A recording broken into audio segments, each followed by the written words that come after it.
Hello guys, welcome back to my channel নিনিস mini blog. শীতকালে হাজারো ভাজা পোড়া খেলেও গরমকালে কিন্তু সেই ভাজা পোড়া খেলে আমাদের পেট কিন্তু স্বাদ দেয় না।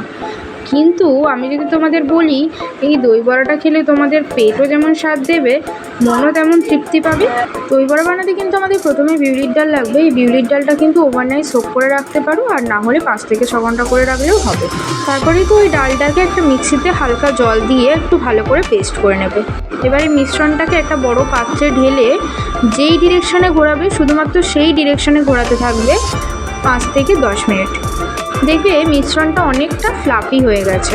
মিশ্রণটায় নুন, একটুখানি জিরে আর মৌরি দিয়ে ভালো করে একটু মিশিয়ে নিয়ে গরম তেলে লো ফ্লেমে একটু ভেজে নিতে হবে। ব্যাস, সব থেকে বড় কাজটা হয়ে গেল। এরপরে কিন্তু আমাদের চাটনিগুলো রেডি করে নিতে হবে। তার জন্য কিন্তু তেঁতুলের পাল্পটা আমি আগে থেকেই করি। এবার বড়াগুলোকে একটু জলে সোক করে রাখতে হবে। এবার জলটার মধ্যে একটু ভাজা মশলা, নুন, চিনি আর একটু পুদিনা পাতা দিয়ে সব বড়াগুলো কিন্তু জলের মধ্যে দিয়ে দেবে। দিয়ে একটা ভারী জিনিস কিছু চাপা দিয়ে রাখবে, যাতে জলের মধ্যে ওই বড়াগুলো সোক করতে থাকে। 10 থেকে 15 মিনিট ওইগুলো সোক করার পরে হালকা হাতে চাপ দিয়ে দিয়ে জলগুলো নিগড়ে নিয়ে বড়াগুলো কিন্তু তুলে রাখবে। এইগুলো দিলে বড়াতে একটা আলাদা টেস্ট পাওয়া যায়। এদিকে তেঁতুলের যে পাল্পটা বানিয়েছিলাম তার মধ্যে বেশ খানিকটা চিনি দিয়ে ভালো করে একটু ফুটিয়ে নিয়েছি। টক দই নিয়েছি, তার মধ্যে অল্প একটু চিনি আইস কিউব দিয়ে বেশ ভালো করে ফেটিয়ে নিয়েছি। আর এদিকে কিন্তু গ্রিন চাটনিও বানাচ্ছি। গ্রিন চাটনি বানানোর জন্য কিন্তু ধনেপাতা, পুদিনা পাতা, কাঁচা লঙ্কা আর কয়েক টুকরো আদা কুচি করে দিয়ে দিয়েছি।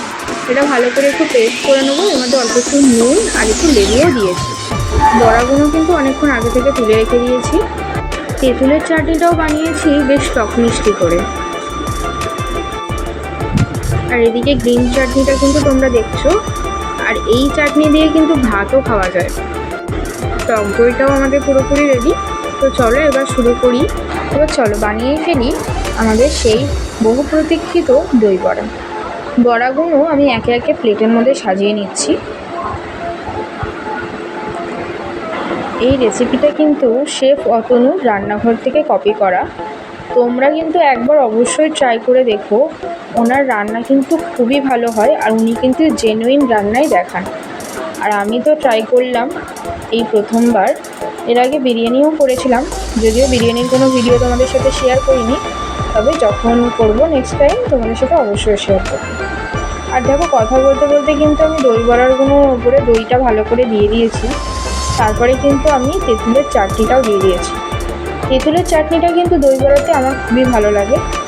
তারপরে একটু গ্রিন চাটনি দিয়েছি। গ্রিন চাটনিটাও কিন্তু একটা আলাদা স্বাদটা ব্যালেন্স করছে। তার উপরে আমি অল্প একটুখানি ভাজা মশলা দিয়ে দিয়েছি। আর এরপরে সরু সরু ঝুরি ভাজা দিয়েছি। আশা করি তোমাদের এই ভিডিওটা খুবই ভালো লাগবে। তোমরা যদি চাও এইরকমই নরম তুলতুলে দই বড়া বানাতে, তাহলে কিন্তু আমার এই ভিডিওটা অবশ্যই একবার ট্রাই করে দেখো। আর ট্রাই করলে অবশ্যই আমাকে কমেন্টে জানিও। দই বড়াগুলো কিন্তু খুবই সফট হয়েছে। তোমাদেরকে আমি একটু কেটে দেখাই। আর তোমরা দেখেই বুঝতে পারছো কতটা সফট অ্যান্ড স্পঞ্জি হয়েছে দই বড়াগুলো। তো প্রথম বাইটটা আমি আমার বৌদিকে দেবো। আর আমার বৌদির রিয়াকশান দেখে অবশ্যই তোমরা বুঝে যাবে যে কেমন হয়েছে। তোমাদের যদি আজকের এই ভিডিওটা ভালো লেগে থাকে, অবশ্যই আমার ভিডিওটা লাইক অ্যান্ড সাবস্ক্রাইব করে দিও।